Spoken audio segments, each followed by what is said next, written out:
మాజీ ప్రధాని శ్రీ బాబు జగజీవన్ రావు 116వ జయంతి సందర్భంగా కొత్తగూడెం అంబేద్కర్ సెంటర్లో మాజీ ప్రధాని బాబు జగజీవన్ రావు విగ్రహ ప్రతిష్టనకు శంకుస్థాపన చేసి అనంతరం అంబేద్కర్ భవన్లో జరిగిన జయంతి వేడుకల్లో ముఖ్య అతిథిగా కొత్తగూడెం ఎమ్మెల్యే వనమా వెంకటేశ్వరరావు పాల్గొన్నారు. ఈ సందర్భంగా ఎమ్మెల్యే వనమా మాట్లాడుతూ దళితుల బహుజనుల అభ్యున్నతి కోసం బాబు జగజీవన్ రావు ఎంతో కృషి చేశారని, వారి సేవలు మరవలేని అని అన్నారు.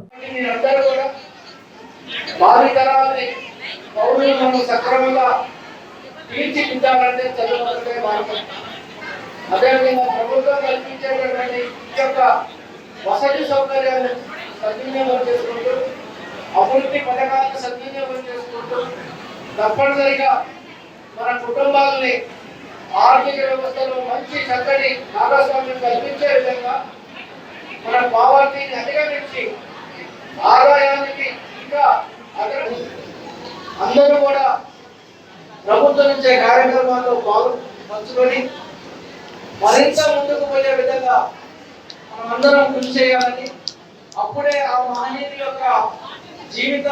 లక్ష్యాలు ఏదైతే ఉన్నాయో, ఆయన చెప్పిన సిద్ధాంతాలు ఏదైతే ఉన్నాయో అప్పుడు మాత్రం సాధ్యమవుతుంది. ఎప్పుడు కూడా మన జగజీవన్ రావు గారు చెప్తారు, చదువు సమాజంలో మన లీడర్షిప్, యూనిటీ,